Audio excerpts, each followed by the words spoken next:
welcome to another episode of Earthworks Hub Live. So these are our Sunday sessions where we like to wrap up for the week and give you guys a bit of a rundown what I've been doing during the week, talk about a topic as usual. And this week's topic has actually been nominated by one of the Facebook group members. So Dean Kerr has actually requested this topic. So I am involving everyone. So if you have a topic you want me to talk about, make sure you hit me up with that either through the Facebook group or send me like a DM or whatever through Instagram, TikTok, or one of the other platforms. But yeah, we are going to be talking about a topic which I won't disclose until a bit further. But yeah, thank you again. This is Earthworks Hub. I'm your host Ivan Orlovic. A quick shout out to all my sponsors. So I've got so many at the moment that I'm going to have to read because I'm going to forget half of them. But thanks to JR Safety Co., Network Finance, the Bole Group, Melbourne Tractors, Spartan Machinery, Nexgen Landscapes and Earthworks, Godings, and then, as you all saw this week, I have now got Diggerlid on board and Digga, hence the Digga hat. So thank you to the new sponsors that have just jumped on. I appreciate all your support. And yeah, I look forward to working together to try and give everyone this sort of platform, give everyone some information, share all our history, all our stories, share all our journeys so that we can all learn from each other. So thank you to all my sponsors for your help. I did some posts this week. One of them was from my trip to Brisbane. So I visited Spartan Machinery while I was in Brisbane, went to their dealership, and I put up a video this week on that. So hopefully you guys enjoyed seeing their dealership. I also did a review on their 13.5 ton or 14 ton machine. So that came out. And then I unboxed a little toy model that they gave me, and that's up in the background. You probably can't see it, it's a bit to the left. But I unboxed that. It's funny, that got a fair few hits on it. People enjoy that stuff. So anyway, if I do get any more die-cast models on it, I'll be unboxing them. Project Spalding, still going ahead. I've plastered, well, not myself, but the tradies have plastered up all the office area, all the framework's done. Most of the windows are in. There's only one little corner window that has to be installed. And then we start painting and doing all the internal pieces, the grid tiles, ceiling, floorboards, all that sort of stuff. So there's a fair bit to be happening this week. During the week, so before I get to my topic, actually, I forgot to say it's Sunday, the 21st of July, 2024. I like to say the date, even though you can go back and see these episodes whenever you want. I do say the date, so that way you can sort of tell when it was done. So it is, yeah, Sunday the 21st. This week, so big headlines, the CFMEU. So I'm sure everybody has seen all this on the news. It's gone crazy.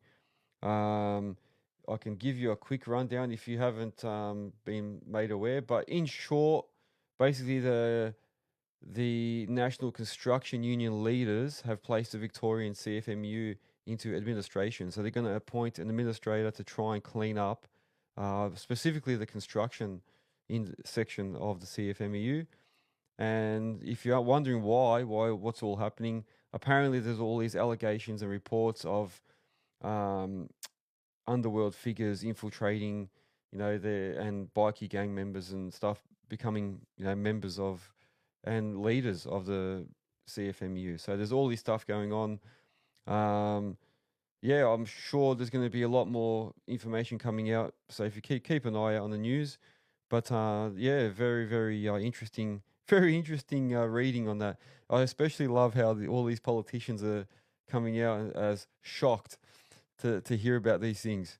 So yeah, I'm very very surprised that they're actually coming out like that. Which obviously they are going to say that they had no idea, but I think everybody in the industry knows what's been happening there for many many years. Anyway, but I won't say too much because the news will tell us all that anyway.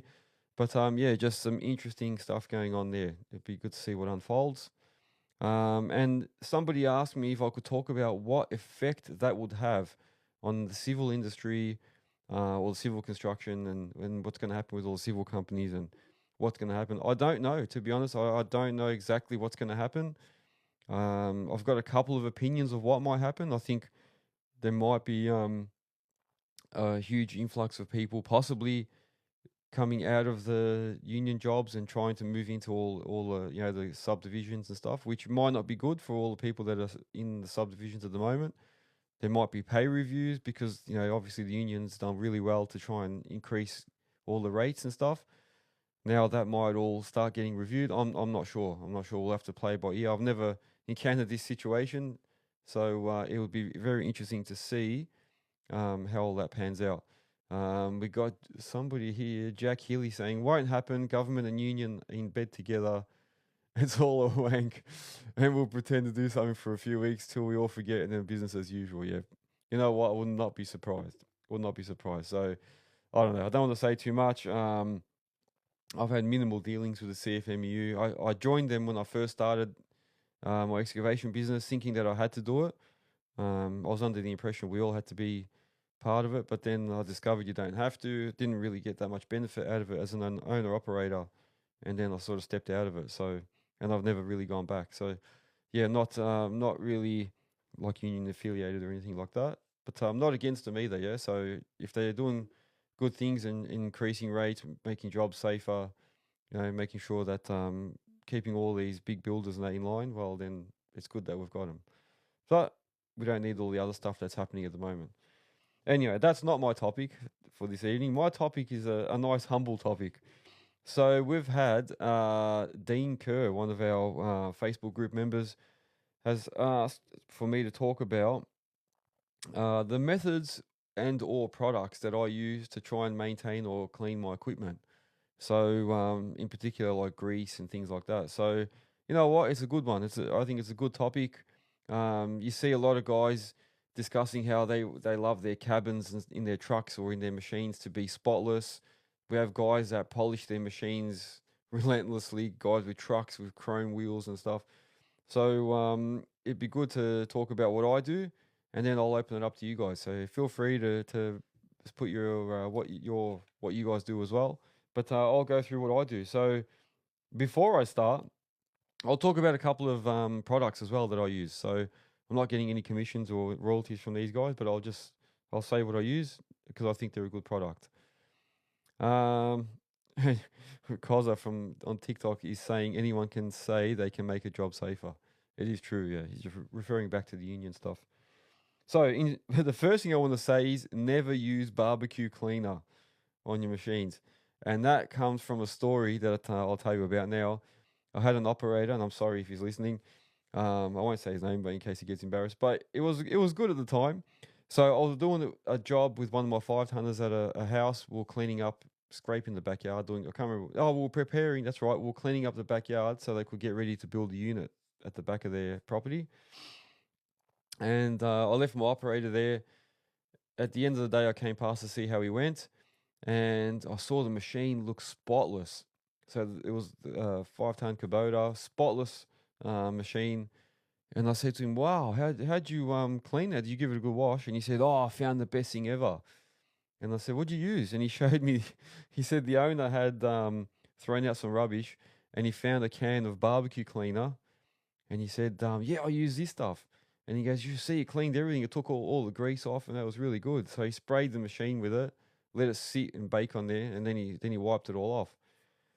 And to his credit, the machine did look really, really good. It was clean as, and it still had a bit of shine to it. And I was like, "Oh, good, well done, man. We're onto something new here." The next day, we came into work, and the machine, obviously, the barbecue cleaner affected the paint. It had all gone matte, so the color was all matte, and the paint went chalky. It actually turned to like a chalk, and when you wipe it, it actually like had left red like chalk all over your fingers. So I don't know if the barbecue cleaner ate the paint. And then I realized, I said, "Did you even wash it with water after you finished?" And he said, No, I just sprayed it on and wiped it with a rag." So my advice: do not spray barbecue cleaner on your equipment. It will not work. In fact, it will stuff it right up. So yeah, then we went through a big phase of polishing this thing up, and we had to use heaps of polish and wash and wax for weeks. And I think it never really rejuvenated back to what it was, but it did look good when you first did it. I have to admit, it did look good. So that's one piece of advice. But with excavators, obviously we get a lot of grease on there. If you're like me and you love to pump a little bit too much grease into all the pins and that, it does eventually build up. And if you don't get a chance to wash them that often, obviously that keeps accumulating over time, and then then you get all the grease starts dropping down in little chunks onto other parts, and then it melts, and then it just becomes black everywhere. Which is why I like to usually wash them a lot more often. And even for tip trucks and stuff, I know when you've got grease around everywhere or diesel, overflowing, or you got oil leaks and then they're creeping down along the back of the truck and stuff, or when you've got dirt and clay that you've been carrying for ages and it starts to yellow off the body and stuff. Um, I know that you got to have the right products. So what I always used is it's called the CT14. So a lot of you probably heard of this. It's a Chemtech product. Um, I'll post up a picture on it. So when I can't do it now, but when I post this up on all my channels, I'll put up a picture of it. So it says Chemtech CT14, and it's a heavy duty degreaser. It's a concentrated one, so you've got to actually add a little bit of water to it. I use that one, and then they've got this other one called shock treatment, which I haven't used, but it's called shock treatment. Apparently, that's similar, but it's supposed to be a bit more heavy duty. And they're all water based as well, so they're not bad for the environment. And they're a concentrate, so you just add a little bit of water to them, and then what I'll do is I'll talk through what I do, and then feel free to. I invite you guys to give your opinions as well. But what I do is I have the CT14, for instance, and sometimes if I can't get my hands on the CD14, I'll just go to Super Cheap Auto and get whatever degreaser they got. But I'll dilute it into one of these. So you can get one of these spray bottles in any of those like retailers that sell all sort of like Total Tools or any of them. Even I think Bunnings have these as well. But I use one of those, dilute the actual degreaser into that, and then I'll spray it over all the major grease points. So if I'm talking about excavators, just say I'll put it over all where all the pins are and the bushes. If I'm on my trucks, I'll be spraying that underneath in the engine bay, spraying it all over wherever the grease points are. And sometimes I'll spray that over wherever the clay or the dirt is starting to yellow off the body, I'll spray that on there. And then I'll let it sit for a bit. If I've got big chunks of grease, I'll use a scraper. And I was looking for my scraper. I have those little paint scrapers. So that they're like a little handheld paint scraper that goes off into like a semi triangle. I use one of those little steel ones, and I use that to scrape all the excess grease off. And then I'll also spray a bit more of the degreaser on, and either use a rag to wipe off the bigger bits of grease, or I'll use like a little brush. And the only thing is the brushes get clogged, and then they're hard to wash later. So I try not to use the brushes. So I usually do that. So I'll spray that on. Then what I'll do, I'll let it sit. So while the degreaser is working, then I'll set up my high pressure hose, high pressure machine. I'll put some soap into the actual dispenser, and so that way it gives time for the grease to start to work. Then what I do is I'll hit the machine with my soap dispenser. So I usually have on the gurney the little tube, the little connection that has all the soap in it. So I'll dilute a little bit of soap into that, spray all the machine with soap on top of the degreaser, and then I blast it all off with the high pressure gun, and that usually works. That usually works all right. So and if there's any like grease that hasn't come off, I'll just spray a little bit of WD-40 on there, and then WD-40 I'll just wipe it off with a rag. But then I always make sure I wash the machine again with soap at the end, because you want to make sure any degreaser or WD-40 is all washed off, because you don't want to leave it on there. Just like that barbecue cleaner. But also what you can do is diesel. So one of my operators actually put me onto that and said, I remember he washed one of the machines and got rid of all the grease, and I was wondering how he did it, and he told me he used degreaser. So yeah, he just used just plain diesel, and did I just say degreaser before? I got a bit lost for words. Uh, he just uses diesel on there, and he used to just pour a bit of diesel onto a rag, wipe it on to the machine, and then he used to just wipe it off, and it actually worked well. It worked well. So Sydney Rockwall Constructions is saying a plastic paint scraper is great too. So yeah, the plastic ones are good. I actually keep the metal paint scraper. I have one in the cabin and I have one in my car. So before I get in the car, if I've been walking in mud, I scrape the bottom of my boots off with the scraper and then just leave it in the little door trim. That way I know exactly where it is all the time before I get in. So yeah, the paint scraper is good. I also like the paint scraper because when you have it in the cab, you can pick off any mud off the foot pedals with it. You can actually scrape. So I actually use it to sometimes, when your buckets get a bit clogged, you can scrape. You can use the scraper to take off a little bit of the mud because it gets in there. It's thin and it just gets in and sort of cuts under it. And also, even when you're cleaning tracks, sometimes I find that better than the shovel because you just put that in and push up against the metal, and the mud will just sort of come off. As long as you don't try and use it to lever it, because obviously they're flimsy. But you can put it in and keep cutting the clay underneath, and then the mud falls off. So yeah, some of the people see me with the hand scraper, and they say, "What's this guy doing with a hand scraper, taking mud off?" And it actually works. Though it works well. Thank you for the likes, guys. I can see people sending roses. Benji boy, thank you for that. We've got some comments here. Earthforce is saying that he's heard of a mixture of diesel and truck wash, but unsure of the ratio. Yeah, that's good, man. And somebody else is J&P is saying diesel is the best for getting grease off. Diesel and a paintbrush. So there you go. I actually did see, I think it was Terra Pro Earthworks was posting a video not long ago of himself with a brush and some diesel, just brushing around all the like you dip a brush into some diesel and brush it on all the grease.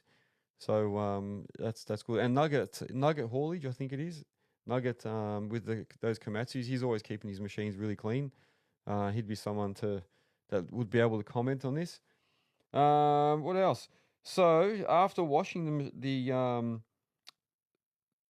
machines, I always try and use like a wash and wax because our machines don't get washed as often as I like. I think having, or even your truck, even having a wash and wax type liquid is better than just a wash. Um, and the steps, if I had to go back and say, all right, what steps do I take? I'll always clean the interior first. So I start with the interior, blow it all out with the blower, blow all the dust out and stuff, wipe it all down and then close it. Then I'll do all the outside. Um, so I don't know what you guys think, but that's what I do. I start with the interior, but then I'll do like the engine bay, all the cabinets, so wherever the hydraulics and that are. If I've got a truck, I'll lift the bonnet or lift the body, depending what type of truck, and I'll do all the engine bay first. Then I'll lift the body, do all underneath the body first, and then I'll put the body back down and then wash the truck. So that's the steps I take when I do mine. For the interior, some people have various products they use. I just use Windex, or a form of Windex, but that like just a window washer. Because what I find with Windex is, and I keep in the bigger machines, I used to just keep a bottle of Windex in there. On the smaller machines, because you got no room, I just keep the Windex in the car. But even in the tippers and stuff, I used to just keep a bottle of Windex. So that one, if you're at the tip and you're waiting in line, you can just wipe your windscreen a bit. You can wash your windows. But also, the Windex is good for cleaning inside. So it's an all rounder. You can clean all the dash. You can clean all the vents with it. So I find that the Windex is handy to clean all the interior, all the handles, all the joysticks. Yeah, the Windex does a good job. So that's what I do. Instead of having multiple products, I just use Windex, and that means I can do the windows and all the interior together. And I think the other thing is, it's vital to have, and Benji Boy saying Windex is good, yeah. And I think it's also vital to have a cordless blower or a battery operated blower. They're the best thing. You can use that to blow out all the dust from your inside. And I know people are going to say, "Oh, how do you get dust in there if you got your door closed?" Sometimes I'm one of those operators that has the door open. So if I'm working with plumbers and I'm moving pits and things, I need to hear instructions. So I usually open the front window and while I'm working with them, and it gets dusty. It does get dusty in there. And then that's where it's good to have the blower, and you can use it to blow out the interior. You can use it to blow out to all your air filters, and then I also use it to blow out the aircon filters. So I know there's a lot of guys that probably don't even realize they've got to blow the aircon filters out. So some of the larger machines have got like a little separate cabinet where the aircon filters are. Some of the smaller ones, like the 5s and lower, they've got them sitting behind the seat usually. So just make sure that you blow out your aircon filters. Even in the posi tracks and that, they've got them behind the cab usually somewhere. You got to open the little cabinet and then blow the air filters out, because they block up and then your aircon's not going to work properly. Here we go. Theodora Ted is saying the hardest is mud from your boots, paint scraper and paint brushes. Yeah, that's right. For your boots, definitely paint scraper. Yeah, and I like it because they're small enough to fit in the door trim of a car, and I've got them in the cabins. You can just sort of shove it in under somewhere or put it in the pocket, and it doesn't really get in your way. But they're really handy to have. Yeah. So that's my advice for like washing and cleaning and maintaining. So yeah, the hand paint scraper, whether it's plastic or steel, I prefer the steel one.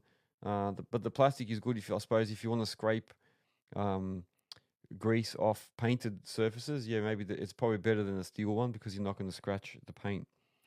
Now the other thing is, when I used to wash my trucks, I always found it really hard to reach everywhere, especially all the tip trucks, because the bodies were like taller than me. I couldn't reach from the ground.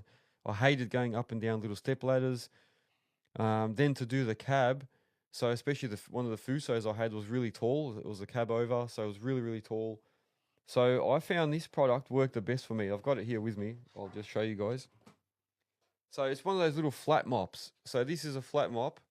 It's the ones where you can do your floorboards at a house or your tiles with it, and it comes like with a little lamb's wool or microfiber cover, so you can change that. So you can take that off and wash it when it gets really dirty. But I find that this, on its extension pole, is really handy for tip trucks, especially if you've got a taller body and you can't reach the top. This, you just dip it into, so you obviously have to get the right bucket to fit this in there. But yeah, you can go along the whole body, and this just swivels as you go, and you can wash the whole body with this, like just left to right, and then you can turn it and tilt it and do, the top lip of the tipper bodies. It goes in underneath the actual tarp wires. You can put it in under the tarp wires, wash above them. Then you can actually reach up if you've got a big cab. You can reach up and go. You can stand on top on the body and actually get the roof with this. So these simple, man, from like a supermarket or a Bunnings or somewhere. These with an extension pole on them, they come like that anyway. I find this works the best for tippers and stuff. So hopefully that's a good tip there for you tip truck drivers. And then I also have one of these in my cab. So I always have a little dustpan brush, not the dustpan, but just the brush. And I use that to always brush off all the floor. Even in the truck, we have them in the tip truck, and then you just brush off the floor. If you haven't got your blower with you, you just use that. And that's also handy when you finish cleaning your tracks, and that you can also just give them a quick brush so that all the dust doesn't come off when the float truck driver takes them away. There you go. There you go. So that is all I have. So the other thing I was going to say is, yeah, you can get different types of pads for those. You can blow out all your radiators as well with the cordless battery blower. Looking over my notes, I think I have covered everything for that topic. So they are methods that I use, and the products that I use as well. So nothing fancy, but Windex is a good all rounder. I actually, even when I had my 20 tonner and my 14, I used to actually clean the body sometimes just with the Windex as well. So I'd get out and just spray the body with Windex and just give it a wipe, and it actually worked pretty good. So yeah, you can use the Windex for everything, and it doesn't affect the paint. It's actually not too bad. So yeah, there you go. So that is my topic. So that is all I have on that. I'm opening up to you guys now. So thanks to Dean for suggesting that. There's been a couple of other people suggest some stuff on there. I've got to go through and have a look at those, but he was the one that I picked. So thank you again. But make sure you do go on there. So while I'm saying this, make sure you're joining the Facebook group. So Earthworks Hub Facebook group. On there, I always post a question. What topics do you want me to talk about?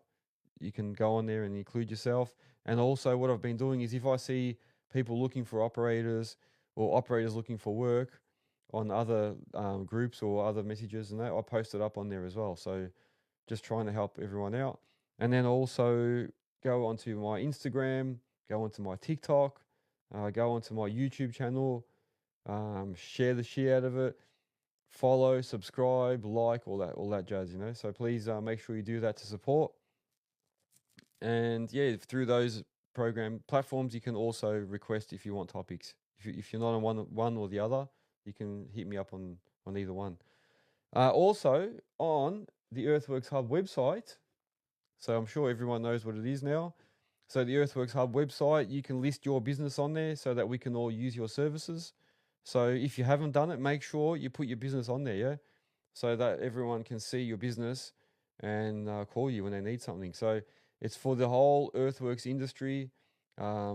It's not just earthworks; it's construction as well, I suppose. So if you're any type of construction field, especially if it's related to earthworks, yeah, make sure you're listed on there so everyone can see you and call you to use your services. Especially now that it's a bit quieter, why not try it out?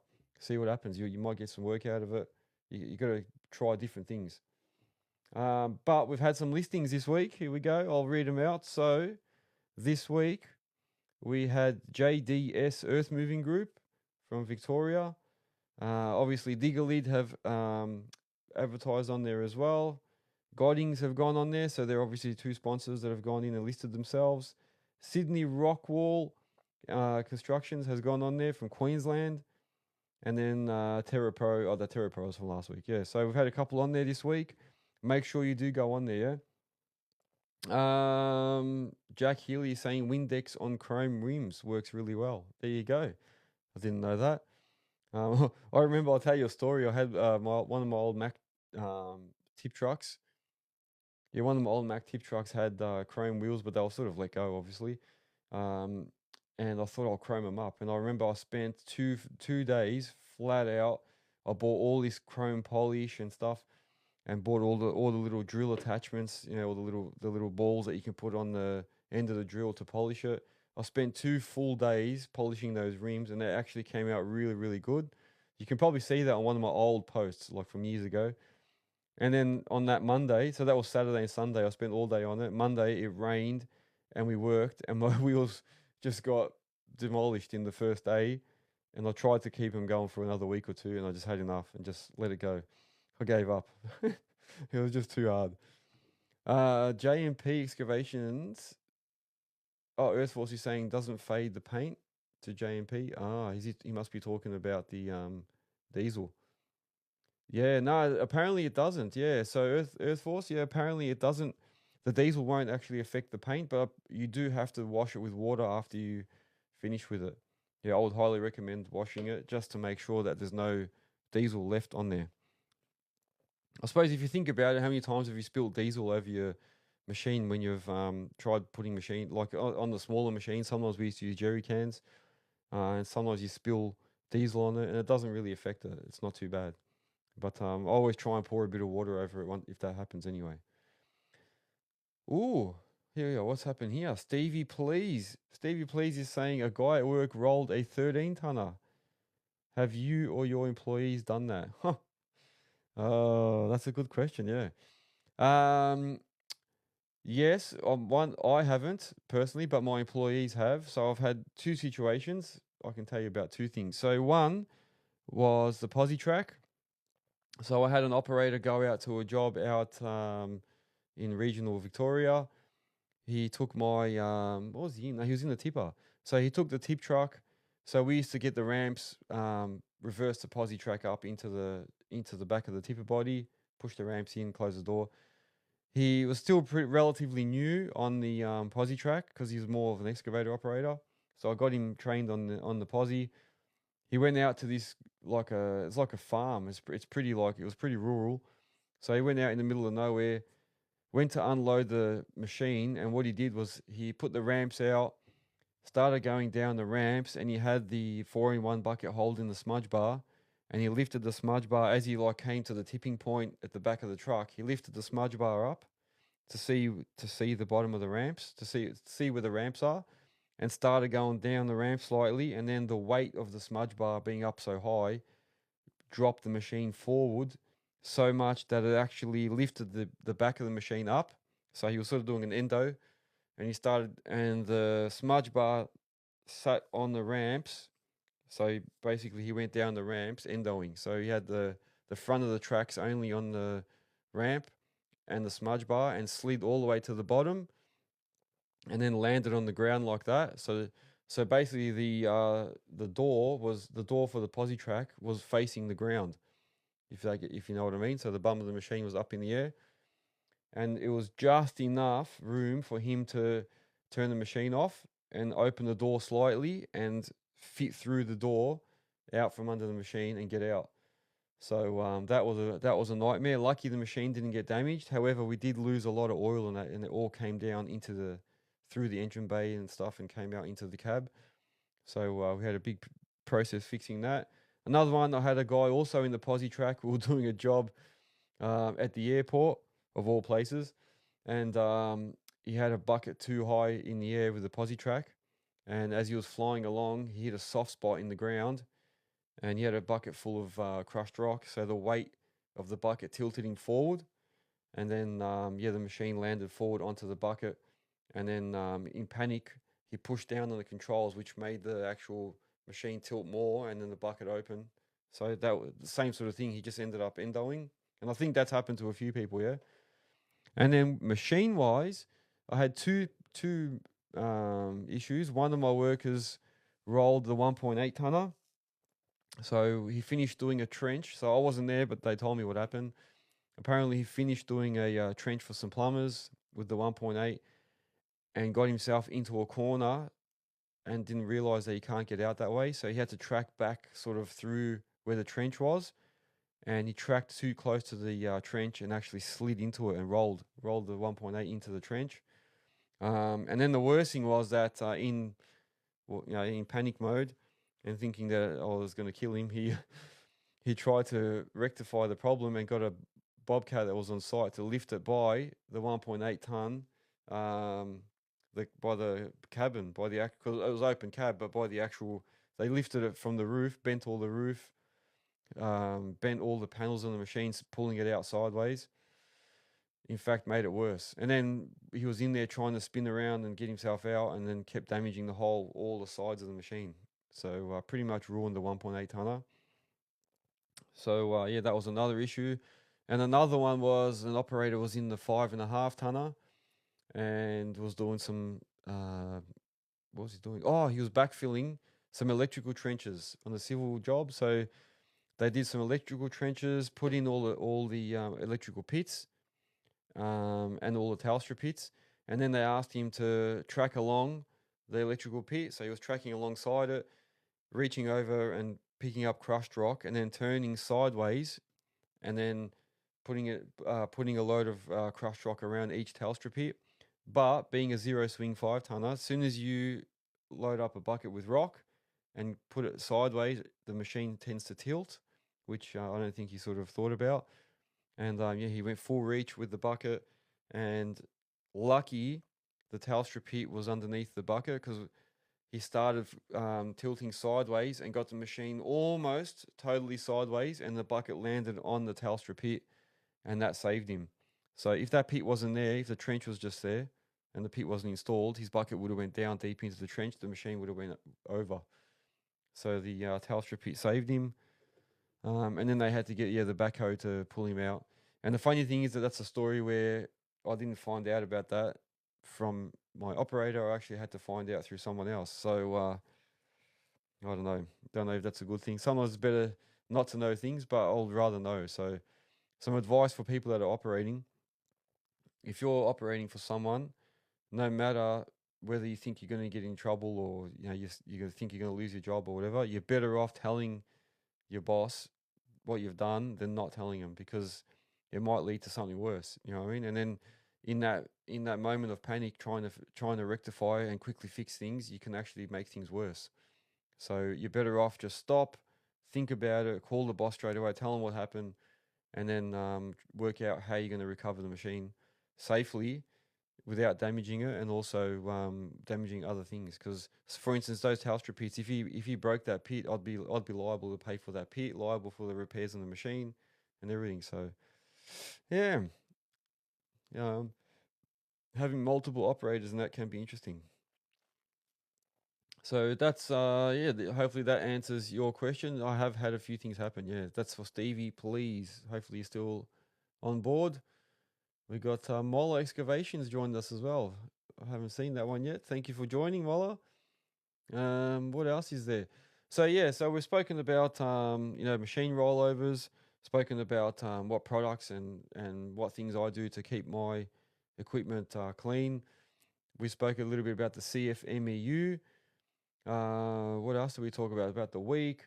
What else? What else do you guys want to talk about? Oh, Sydney Rockwall is saying Cobb's Coat is a great interior cleaner. Cobb's Coat. Is that you're talking about the Cobra cans that you see, or is that something different? Cobb's Coat. Because I do see some people use those little Cobra cans. I don't know if that's a cleaning product or if that's just a spray. I'm not sure. Oh, Cobra, yeah, that's the one, yeah. So yeah, Sydney's saying he means Cobra. Yeah, I've heard they're good. I've seen a couple of people use those, and you see them at the servos always. So, I think they're a common cleaning product. Steve Stoikovsky, here we go. Chicho, what's cracking? Thanks for joining, Steve. I haven't seen you lately. I haven't been doing live during the week. I've been busy working on Project Spalding, so Steve usually joins me on my weekly lives while I'm operating.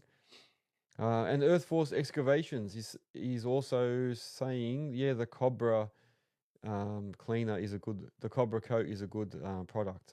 So there you go. I noticed there's a couple of different ones. So they must have different smells or something. I noticed there was a couple of different ones because I went in there to go get one once, but then there was like 3 different types, and I thought, I just left it. But yeah, no, that's good. So Cobra is another good one. What else is there? What else do you guys want to add? I'll leave the door open. Cherry. The cherry color one, the cherry edition. There you go. All right, I'll have to go get one. I want to try. I've always wanted to try it, but I haven't bothered. But I will. I will now. And because I see him at all the service stations. Where are you working, Chicho?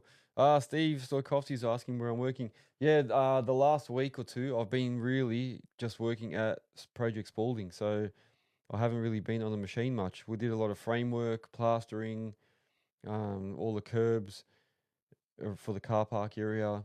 Did the crossover section. So now I've got to do all the landscaping there. So I've been just really focusing on Project Spalding, and then I was also away. Sorry, I was in Brisbane for the last 2 weeks as well. So, yeah, the last couple of weeks I've been doing other things, not sitting in the machine, which is good. It's good to have a bit of a break from the machine, but I do miss it. I do actually miss it. Yeah, yeah. Jack of all trades, he says.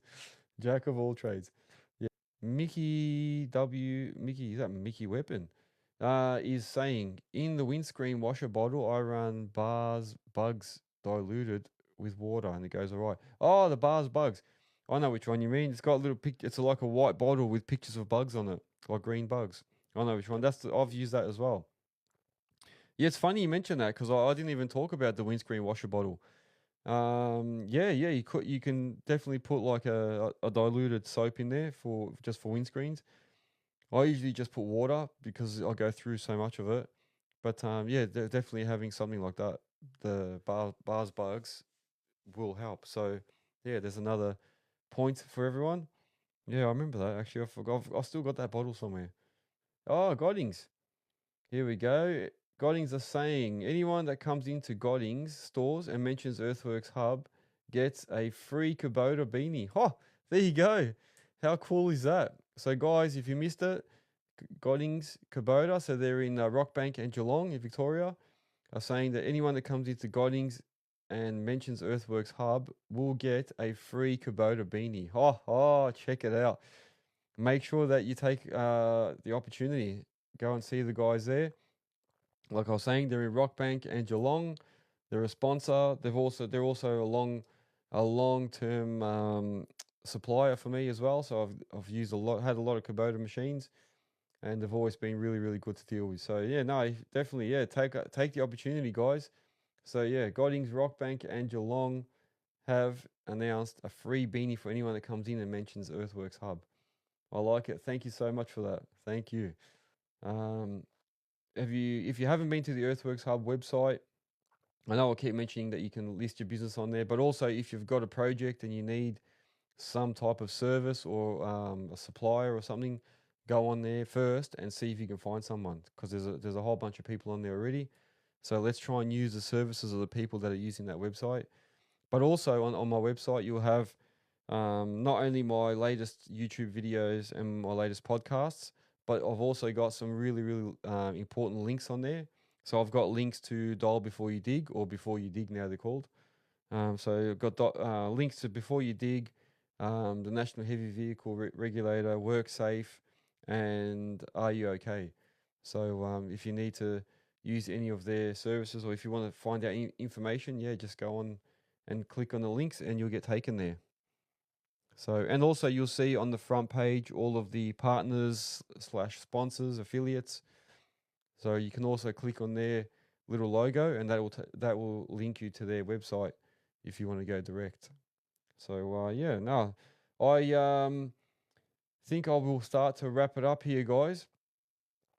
We're all probably keen to get ready for another week. It's been freezing in Melbourne. We had this Arctic winds and stuff coming through, so, and a fair bit of rain. So hopefully people's jobs are still working and still going ahead.